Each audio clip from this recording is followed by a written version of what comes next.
Yo ho ho! Welcome back to another video. Thank you for joining me today. As always, I hope you're keeping well. So I'm going to be talking you through all the new and upcoming horror releases for the period of autumn. And let me tell you, autumn is absolutely packed and stacked with new releases. I have over 30 books to talk you through for September, October and November. And as usual with these videos, I'm going to be going by the European release dates because those are the dates that are applicable to me. So let's just jump into the September releases. So starting off on the 9th of September, we have a few different horror releases coming out that day, but my most anticipated one is the new one from LaRocca, which is the first in a new trilogy called We Are Always Tender with Our Dead. So this is the Burnt Sparrow trilogy. So we're following the small New Hampshire town of Burnt Sparrow, and we're starting off on Christmas morning, a day that everyone is naturally looking forward to.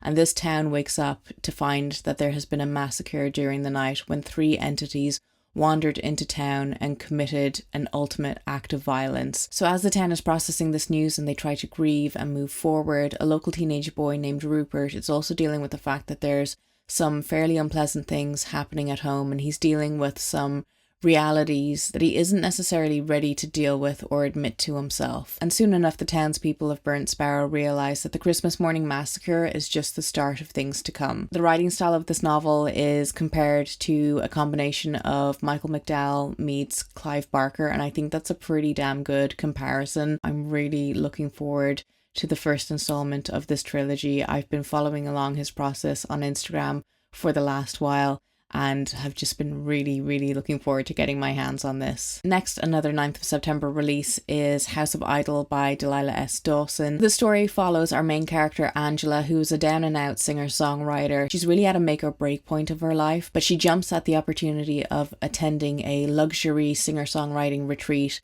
that is sponsored by her favourite band, Black Idyll. And when she attends, she thinks that this is going to be the stepping stone that she needs to make all her dreams come true. And also, as a bonus, she finally gets the opportunity to meet her muse, the person who has inspired her want to pursue music, the lead singer of Black Idyll, Jasper Idyll. But after she gets settled into the retreat, she starts to notice things and starts to feel uneasy, especially when people who are also attending start to go missing. And when Jasper's ex-girlfriend shows up dead, she is really questioning everything and regretting ever attending this place. Where my mind went when I initially read the synopsis was that this is essentially a horror version of Confessions of a Teenage Drama Queen with Lindsay Lohan, if any of you remember that film, because she gets the opportunity to meet a rock star that she loves and he's just a drunk, he's an absolute disappointment, and that's the kind of vibes that I'm getting from this, but only more culty and more parasocial and more paranoid. The next 9th of September release is You Weren't Meant to Be Human by Andrew Joseph White. This is a book that only recently got on my radar, and reading through the synopsis I'm like, I don't know if this is meant to be a metaphorical synopsis or if this is actually what happens in the book, and when I get into it you'll understand what I mean. So basically this book is about worms and bugs and maggots and things that fester in the ground. And it seems like there are hives of these insects that have taken control over the human race. Something catastrophic has happened in this world and humans are fighting for survival, and they're relying on these hives for said survival. But unfortunately survival has a price, and these worms want something. They want a tasty, juicy human corpse every now and again so they can feast upon it.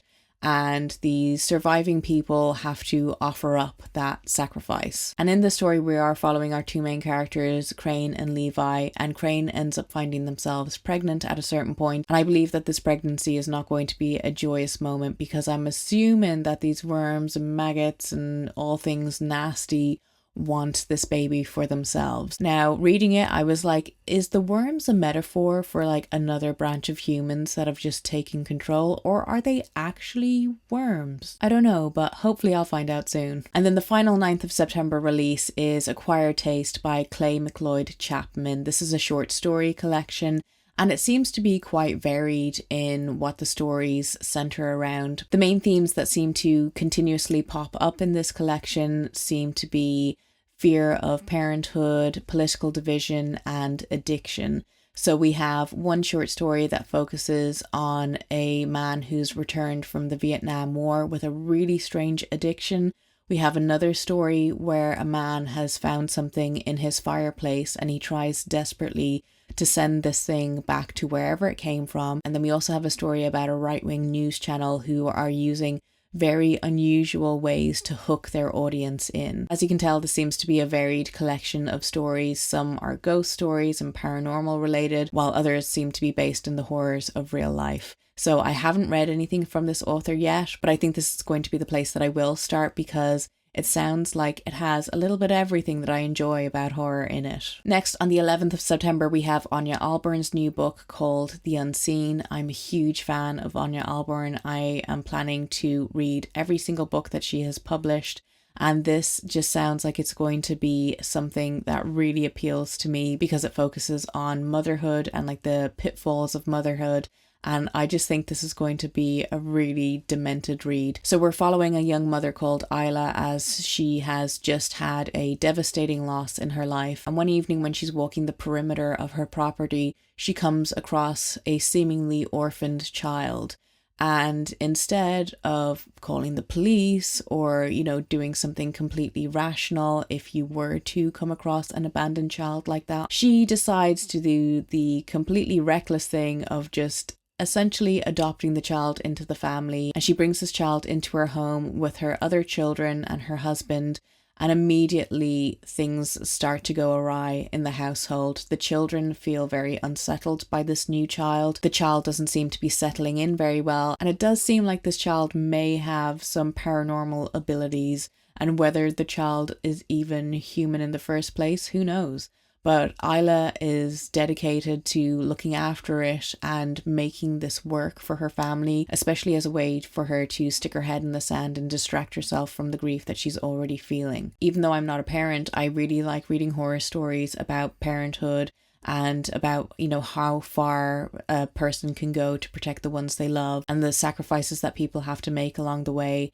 I just think those relationship dynamics are really interesting to read about, and they feel very real to me, so I find that I can get more invested in those types of stories. So knowing Ania Ahlborn's writing style, this is probably going to have a good few gut punches in there for me, but I'm going to love it nonetheless. Then on a lighter side, on the 12th of September, we have Play Nice by Rachel Harrison finally coming out. Rachel Harrison is one of my new up-and-coming favourite horror authors because I just like dipping into her books when I feel like I want to read something horror related, but I want to read something a little bit lighter. And her books are always good fun. You don't have to take them super seriously. Her characters are always quirky and funny and relatable. So it's nice to just have a little break and read one of her stories. But this sounds like it's going to be right up my alley because we're focusing on a haunted house in this story. So we're following our main character, Cleo, who is a Instagrammer, blogger, influencer type of person. And she seems to have the absolute perfect, most aesthetically pleasing lifestyle there is. But she's harboring a dark secret. No, she didn't grow up in a hoarder house. She actually grew up in a haunted house. Well, allegedly, supposedly. Her mother was under the opinion that their house was possessed by a demon. And their mother wasn't in their life very long growing up with these opinions before she was carted off to the local mental asylum. And years later now, Cleo has gotten her life together and she finds out that her mother has actually passed away. So herself and her sister have inherited this hellhole of a house. And they plan to go in there and do it up and flip it. And it seems like a perfectly good way to not only make a bit of money, but also deal with their grief and process some of their childhood trauma. But when they get in there and once they start moving things around, they realize that maybe their mother wasn't mad in the head after all. Maybe there was something to it, and they start noticing really strange things happening within the house and realize that, oh shit, Mum was right. So naturally, I love haunted house stories. I love demon and possession stories. And this seems to have a little bit of everything, as well as a bit of charm, a bit of heart. And like I said, with all of these books so far, I'm really looking forward to this one. Then on the 17th of September, we have Slashed Beauties by A. Rushby. So this is a historical fiction horror tale that is set in two different time periods. So we have the current time period, which is set originally in Seoul, and we're following an antiques dealer who has been tasked with transporting a wax figure back to London. And then the plan is that she has to ultimately destroy this wax figure upon arrival, and that will ensure her payment to come through. And she's been offered a hell of a lot of money to do this. And then in the past timeline, which is in 1769, we have the creation of these wax figures and the backstory of them and why they are so sought after and why there may be some negative things that are attributed to them. The figures have been dubbed the Atomical Venuses, and we're following a character named Elizabeth who is finally getting the opportunity to live a nice, opulent, decadent lifestyle, but there's always a sacrifice that one must make in order for their dreams to come true. The reason why these Atomical Venus wax figures are so sought after is because they're believed to be bewitched, and the folklore behind them is that they supposedly come to life and kill men who have done them wrong. To me, this sounds like it's going to have the perfect mix of historical fiction and horror to it. And it has such an interesting backstory that hopefully it will deliver on a really gripping read, and I'm definitely going to be checking this out at the library the second it becomes available. Then on the 19th of September we have Exiles by Mason Coile. So I read this author's other book called William at the start of the year, which I really enjoyed. I didn't really know anything about it aside from it was about like an AI robot gone wrong. Even though it was like a little predictable in the storyline, I still thoroughly enjoyed it. It was a book that I read in one sitting, so immediately Mason Coile became an author to look out for in future. So the story is set in 2030 and we follow a group of astronauts who prepare for a mission to finally colonize Mars. And once they get up there, they realize that the robots that were sent 4 years before them have completely destroyed their base and have just gone a bit wacky. Once the astronauts start looking around and trying to uncover what has gone wrong up there, they realize that the robots may have become a bit self-aware. They have picked names for themselves and taken alliances, and they've also begun following a very dangerous ideology. So it becomes a story where the astronauts have to capture the robots and reintegrate them in order to get the show back on the road. But it won't be a simple catch and release for these astronauts because one robot has gone missing, and that robot may be the most dangerous of them all. So obviously we have the sci-fi element of the story, but we also have the survival and isolation element of the story, which are two tropes in the horror genre that I really enjoy reading and watching. So like I said, based on my experience of reading this author's other book, I think this is definitely going to be one of the best horror releases of the year. That's my current prediction anyway. Hopefully I'm not wrong. The next 19th of September release is The Nightbirds by Christopher Golden. This is a weird sounding one because it sounds like a basic survival horror story as we're following our main character who has been living on this partially sunken boat as he is part of a conservation effort to make sure that nothing happens to the ruins of this, as it's considered a natural wonder because a forest has started growing up through the base of this boat, and this boat has been referred to as the floating forest. When he finally gets back to the mainland and docks, he's met by an old ex-girlfriend and she seems to be in trouble, but she's also there with another woman and her child. And his ex-girlfriend is basically begging him to take them on board the floating forest because they need to hide.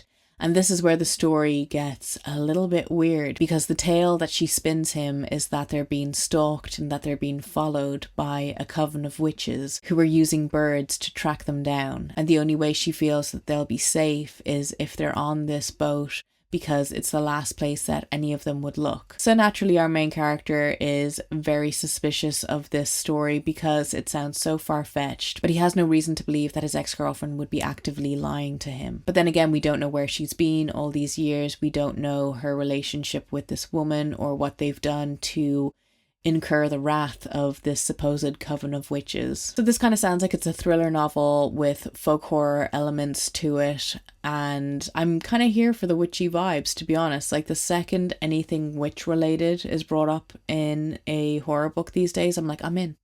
I'm gonna read that. I'm gonna give that a go.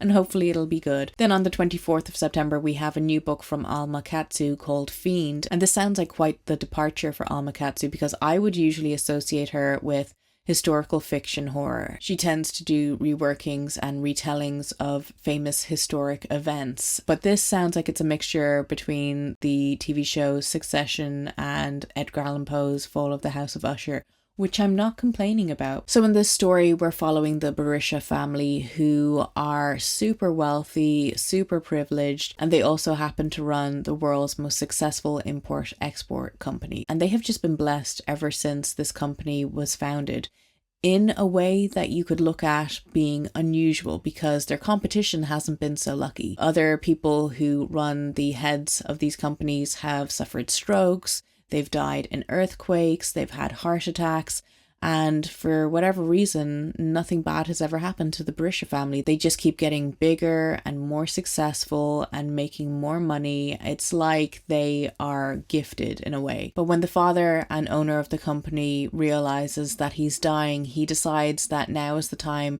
to not only hand off the company to his children, but to let them in on the family secret, that the reason why the company has been so successful all these years is that he may have been dabbling in a little bit of black magic and summoning a demon or two in order to kill off his rivals and just to make sure that he becomes the success that he wanted to be. And once this revelation is made to his grown children, they start having memories from their childhood of things that they heard or things that they saw that they couldn't necessarily explain, and they always just thought that these memories weren't really memories, that they may have just been nightmares instead. So a lot of things finally start to make sense to them after all these years. But instead of running the company as a family like the father would have wanted, each sibling seems to be plotting their own plan in order to take over. So the story sounds like it has a good amount of family dysfunction within it that will definitely keep my interest in it. Probably every character is a piece of shit in their own unique way, and you can just read it and cheer for the demise of each one and hope that their fall from grace is super satisfying. The next book is called The Naked Light by Bridget Collins, and this comes out on the 25th of September.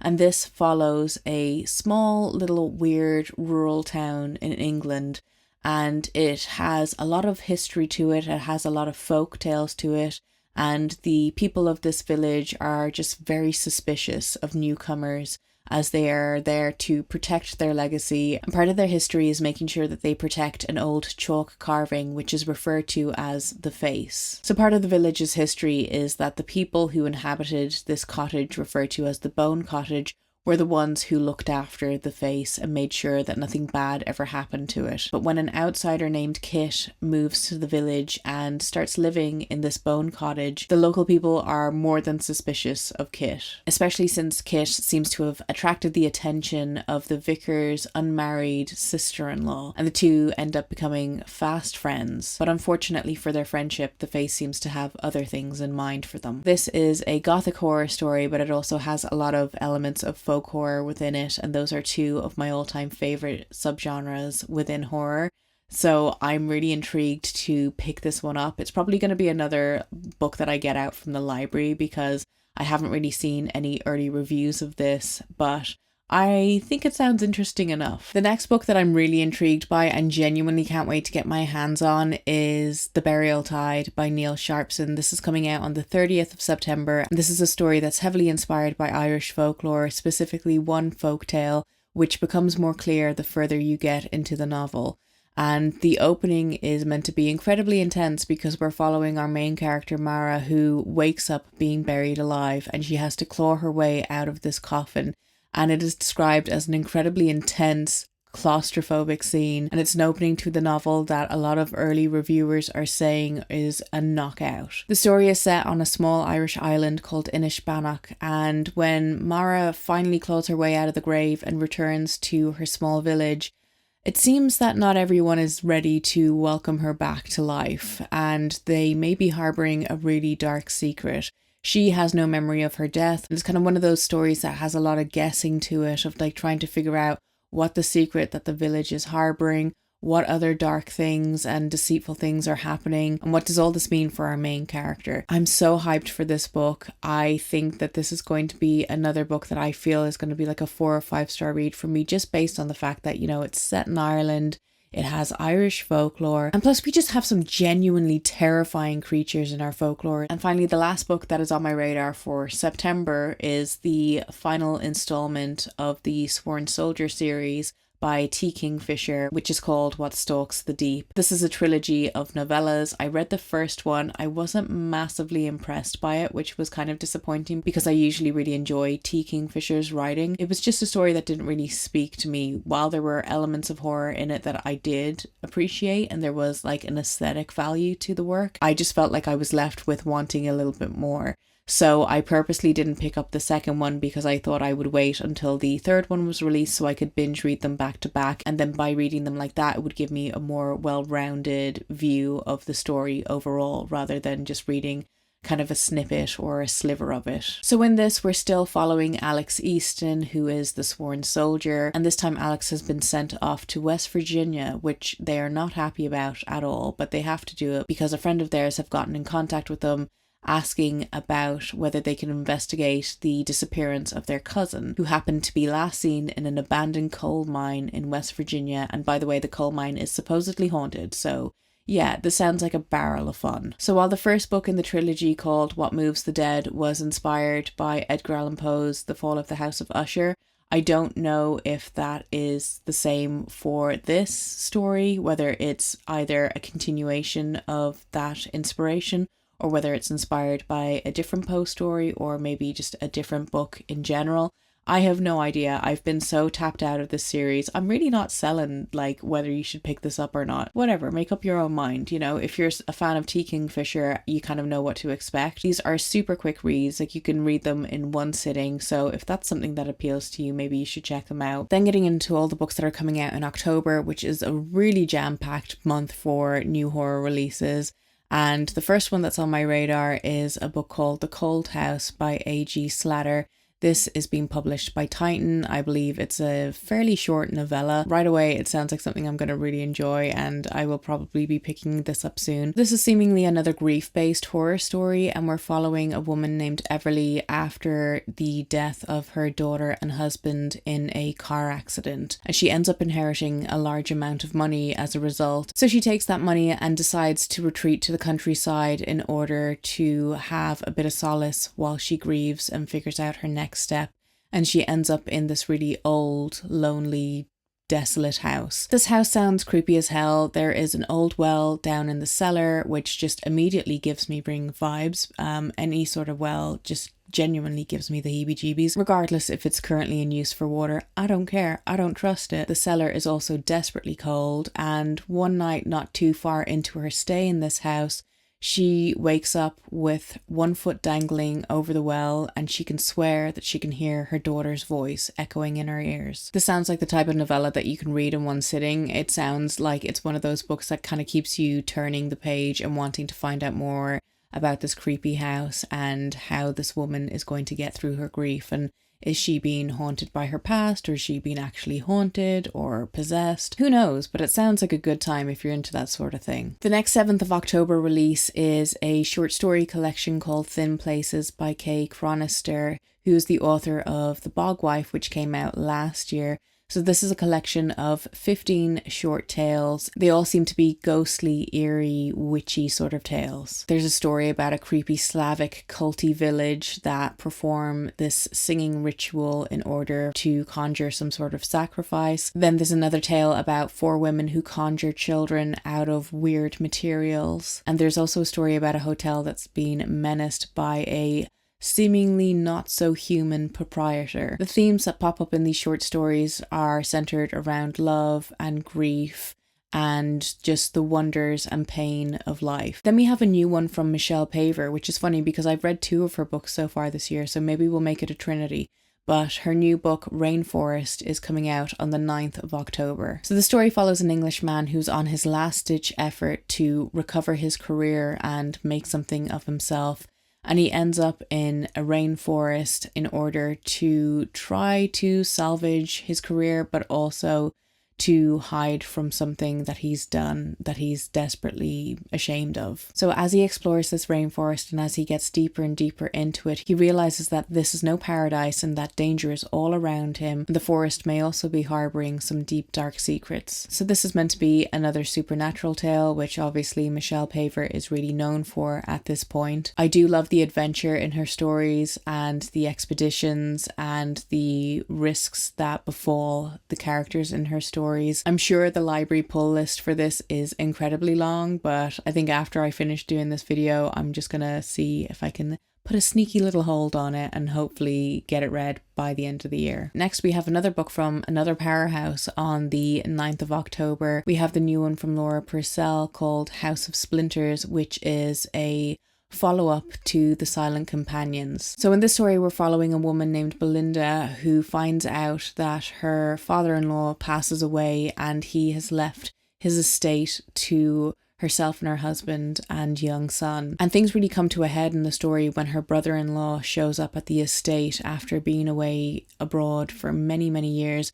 And he has a lot of different stories to tell that don't really line up with what her husband has told her. This is another supernatural haunted house tale and I'm so looking forward to it. The Silent Companions is on my autumn TBR, so it's really nice to be able to like read that and know that right away I'm gonna have a follow-up to jump into instead of like all the other people who've probably read that years ago and have had to wait all this time. Another book coming out on the 9th of October, which is called Itch by Gemma Armour.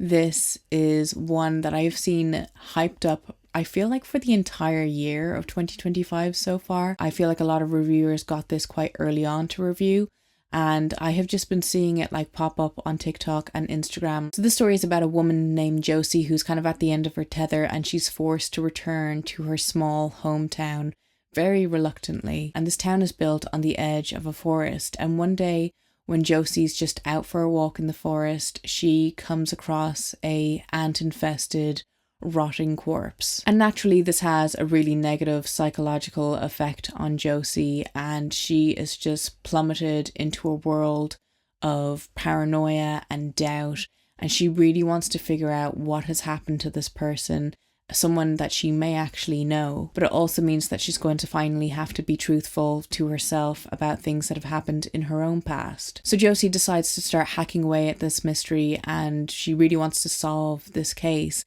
But as we're coming up to the time that her village is going to be having a festival, she starts digging into the local folklore and that maybe this death is the result of a masked figure that stalks the forest. And maybe this is just the first of potentially many deaths that are going to occur over the course of the next while. Again, this is another folk horror tale. It's a really strong year for folk horror this year. I feel like 2024 was the year of the haunted house, and this year is just the year of folk tales. I don't know, there's just something in the water this year that everyone is just churning out these tales, and I'm not upset about it. I will read any sort of folk related, folk adjacent horror tale there is, so keep them coming. Next we have a book that I'm really looking forward to. I absolutely love this cover. I just look at this cover and I know this book is going to deliver on a good time, and that is Futility by Nuzo Onoh, and this is coming out on the 14th of October. So the story follows two women who have been betrayed by the men in their lives, and together they are incredibly bitter and angry and want nothing more than revenge on them. And because they're putting out such negative energy into the universe, they attract the attention of a spirit that decides to offer them the revenge that they so much desire. So one of the two women runs a very popular restaurant that for some reason is very popular with male clientele. There are meant to be some moments of extreme gore in this, and I love any sort of like cooking related horror tales. I love stuff that relates to food and I love stuff that relates to kind of like tradition, but this, just like I said, sounds like it's going to be a super fun joyride of a novel. Then on the 16th of October, Penguin are coming out with a new horror collection. So last year they brought out a weird fiction collection which I believe were 5 books, and now we're getting 5 new obscure horror tales, which all look incredible. Not only do these books sound fascinating, but the cover design is just beautiful. I love the retro vintage vibes of this collection, and I know I need to get my hands on all of them. So firstly, we have classic horror and anthology. This includes tales from Edgar Allan Poe, Charlotte Perkins Gilman, and Mary Shelley. Then we have The Witch and the Priest by Hilda Lewis. Then there's Pomegranate Seed by Edith Worthington. Then there's Benighted by J.B. Priestley. And then finally we have Moths by Rosalind Ash. So like I said, I'm really looking forward to this collection, and I really hope that Penguin continue to publish more obscure, out of print horror tales that many of us in like the younger generations don't really have the ability to get our hands on or haven't really even heard of before. Then on the 21st of October, we have the second installment of the Lunar Gothic trilogy, and this installment is called Cathedral of the Drowned by Nathan Bollingrud. So I recently read the first book in this series called Crypt of the Spider Moon, and I absolutely loved it.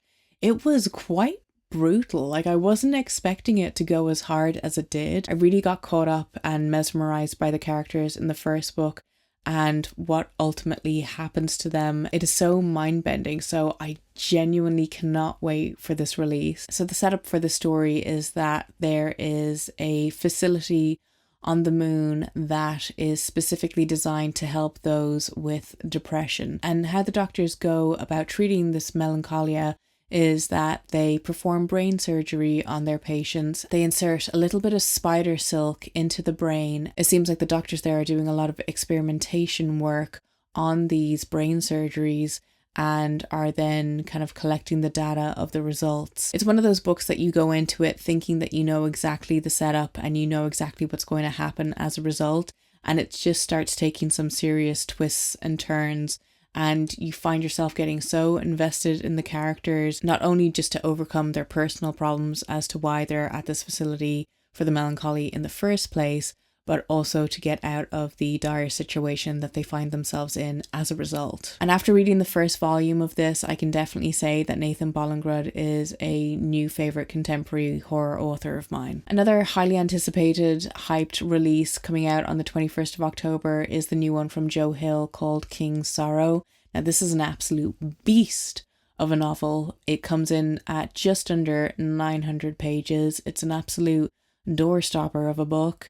And I don't know if it's necessarily something that I would want to read, like maybe at a certain point, but I always kind of struggle with Joe Hill's stuff. I find it like really hit or miss. So the story is essentially about a group of people who summon a demon to do their bidding, and surprise, surprise, it goes wrong. So the story follows Arthur, who is our main character, and he is just this bookish guy who goes to college and he lives a fairly kind of peaceful life, but then somehow he ends up caught up being entangled with a gang of drug dealers who end up forcing him into stealing rare books from the college library that Arthur's attending. So he's absolutely being tormented by them, and he enlists the help of a couple of friends, and they come up with this scheme in order to summon King Sorrow, who will hopefully put this gang of drug dealers in their place. It goes kind of lopsided when they realize that they're going to have to continually offer up a sacrifice to King Sorrow each year, or then one of them will become his next victim. So to me, the plot sounds interesting enough, and I do think I will eventually work my way up to this novel, but maybe not in 2025. The next book that I think sounds super interesting is one called Spread Me by Sarah Gailey. So this is an isolation horror story, but it also has the elements of a parasite. And we're following a team of researchers, primarily a woman called Kinsley. And for this one particular job, she is out in the desert, really far from any towns or cities or just basic civilization. But when her crew discover a strange specimen buried deep beneath the sand, they decide to break their quarantine rules and bring the specimen into the lab in order to further examine it. And this is when all hell breaks loose, because this unknown specimen is seemingly looking for a new host. So while the plot synopsis is a little bit basic and we probably have read and watched numerous stories relating to this kind of setup, I really enjoy kind of Contagion, alien related stories.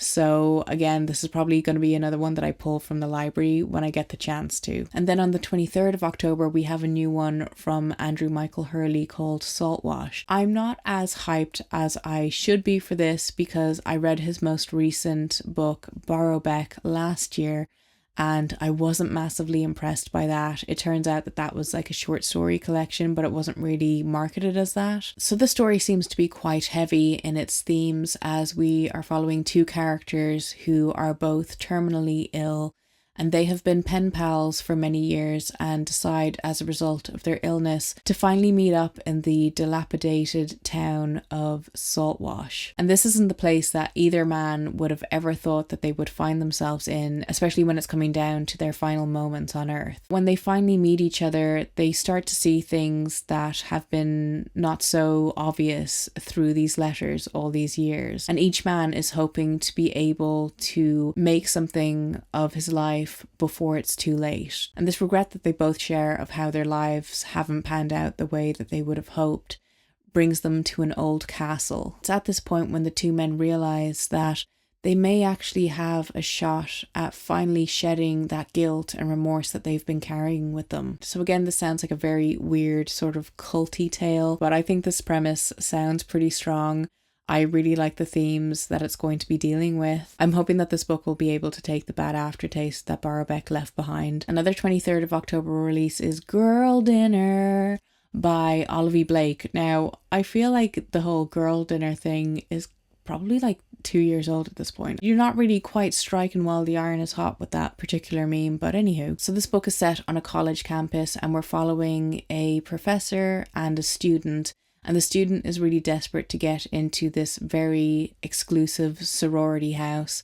And she feels like if she gets in there, she'll finally be accepted and she'll finally be able to really start enjoying her college career. And she has all these sorts of innocent notions that if she gets into the sorority, what her life will be like. But meanwhile, we are also following a professor who's really struggling in her personal life. Her husband has just decided to kind of clock out of life. He's not present in their relationship and she's just really struggling. And these two women end up crossing paths and they start a friendship and start getting into arcane rituals and really delving into their sisterhood. Both of them are very pulled into this idea of the sorority house. And when they both receive their individual invites, that's when things really start to take a turn, because this sorority house has a dark past and even darker rituals. I've never read anything by Olivia Blake, and I don't know if this is the book for me because I'm a little bit over reading college campus or college related stories. I kind of want to read from the perspective of older characters, but we do have an older professor in it, so maybe that would balance out the storyline. But yeah, I'm kind of interested, but I'm also kind of like And now for the only non-fiction book that is on my radar for the autumn season, which is another 23rd of October release. It's called Scream With Me, Horror Films and the Rise of American Feminism by Eleanor Johnson. So this is a non-fiction that was inspired by the overturning of Roe versus Wade, as the author was in college at the time, and in one of her classes she was also studying Rosemary's Baby, and she had this kind of epiphany of the correlation between horror and politics and womanhood. So it's through that lens that the horror genre is examined, and we're also examining things such as reproductive control, domestic violence, patriarchal oppression. So quite heavy stuff, but I feel like this is going to be a really interesting novel. This sounds like it's going to be right up my alley. I love stuff like this. I love just ruminating on the horror genre and the inclusion of like the political aspects to it. I'm really hoping that this is going to be a well-studied collection of essays that will be able to educate me on certain things. And then finally getting into the books that are coming out in November. I don't have many books on my radar, but if that changes, I will let you know. But so far, there's only 5 that I'm really looking forward to. So the first of these November releases is The Place Where They Buried Your Heart by Christina Henry. This is coming out on the 4th of November. This is a haunted house tale, but it also leans into a little bit of the gothic. So the story is about a house that has been abandoned and it lays derelict for many, many years because supposedly something awful took place inside it.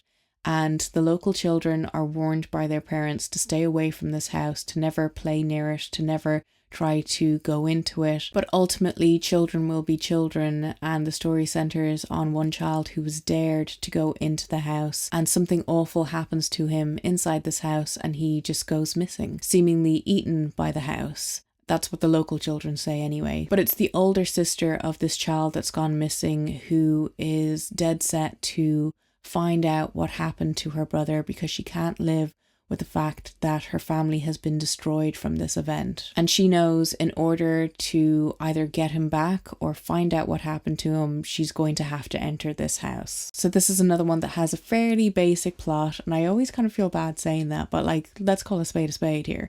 But it could be fun, it could be interesting, but to me it sounds like it could be a little bit too tropey for my taste, but you know, we'll see. I've never read any Christina Henry, but if you have a good starting place for me with her work, let me know. Another highly anticipated, hyped release is the much anticipated re-release of Mia Bollard's Shy Girl, which is coming out here in Europe on the 6th of November. So I have been trying to get my hands on a copy of this book for the better part of like 4 months now. I had no idea why it was pulled off of Amazon, but it turns out that when the author struck the publishing deal with Wildfire, they made her pull all existing copies down. So that is why you've been seeing resellers try to sell this for such extortionate prices over the last couple of months. But take this as your warning not to give in. You will have the opportunity to read this book before the end of the year. So this is obviously a book talk darling, and that makes me a little bit apprehensive about it, but I've just seen so many people talk about how unhinged the story is that I'm hoping that it lives up to my expectation of unhingedness for what I personally like in my weird girl books. So in this story, our main character is Gia, and she suffers from a really bad extreme form of OCD. And she's really at her wit's end with it, and it's ruining her life. So to overcome the fact that she can't really work a normal 9 to 5, she starts sugaring, and she ends up with a sugar daddy called Nathan. And Nathan to her is just a wealthy stranger. He's promising her that he will pay off all of her debts, that he will financially look after her, and kind of like make her dreams come true in that respect. And obviously that comes with a price, where Gia feels like she's losing more and more of her humanity, and she's giving up more control to Nathan, and she's just really losing herself in this horrible situation that she finds herself in. So this is essentially a revenge tale, but at its core it's really about the loss of anatomy and what that feeling can do to a woman, and the kind of unhinged feralness that can sometimes result from that. I really hope that this book lives up to the hype that people have been promoting it to be these last couple of months, because I genuinely feel like this has been regarded as like one of the best horror unhinged girl books of 2025. I feel like my heart will be broken if it just does not live up to what people have been saying about it. And that might be a little bit extreme, but you know, I don't have a lot to look forward to in life at the moment. This is it. Then we have another book coming out from Kingfisher on the 11th of November called Snake Eater. And this honestly sounds way more promising than the third installment of the Sworn Soldier series. So our main character in this is Selena, and she's just moved to an area where her aunt used to live. But as she's getting settled into the area, she starts to notice kind of like weird things, and she just starts to get some bad vibes. So she delves into her aunt's journal to give her some insight into this area, and it turns out that it's not good. Her aunt may in fact owe quite a significant debt to a spirit, and now our main character realizes that she is going to have to be the one to pay the spirit back. And you know, it's not a simple transactional type of relationship. This is going to be a fairly difficult quest to pull off, especially now since she's living in the home that this entity is dwelling in. So I can't really remember what I said earlier about Kingfisher, but I always find her stories really fun for the most part. They're never too heavy on the horror. They're definitely for people who are just getting into horror, or if you just want a break and you want to read something a little bit lighter, but you still want to read something that's like spooky adjacent. I always find her books good for that. Then coming out on the 11th of November is There Is No Anti-Memetics Division by QNTM. This is a book that I've seen a few people receive an early review copy of quite recently, and that's how I found out about it initially. And once I looked it up and read the very brief description of it, I was like, this sounds very intriguing. So this is a sci-fi horror story, and it seems incredibly vague, but this is about entities that eat memories, that take things from humans that you wouldn't really want anyone else to find out. And the thing is that once you have these memories taken from you, you won't really feel any different because you won't remember what's been taken from you. But the things that are taking the memories aren't really as benign as they seem. They are actually feeding on these memories, and they're invading. The storyline just sounds like a complete mind melter. It sounds like a real what the fuck did I just read type of book. And I love those books. Finally, the last book I have to talk to you about is one that's coming out on the 20th of November, and it's called Vampires at Sea by Lindsay Merbum. This has basically been described as What We Do in the Shadows, but at sea. And with that description alone, I'm like, I'm in. I'm totally reading this. I cannot wait to get my hands on this. Story follows two vampires who are on vacation at sea, and everything is kind of terrible. Like, there's war breaking out, but they have each other, so that's all that matters. But when the male vampire's attention is taken away by somebody else on the boat, that's when things start to take a turn. So this is described as a horror comedy. This is also meant to be quite smutty in areas, and it just seems to deliver on everything that you want from like a bawdy vampire story. So those are all the new and up and coming horror books that I have to recommend to you for the autumn season. If there's anything I missed and there's anything you're looking forward to, feel free to leave a comment below because sharing is caring. If you want to keep up with me outside of YouTube, you can always follow me on my Instagram and TikTok, where I make short form bookish content that I don't necessarily share over here. And if you like this type of video and you want to see more in future, feel free to like and subscribe because it really helps out the channel and I greatly appreciate it. And as always, I hope you enjoyed this video and I will talk to you soon. Goodbye.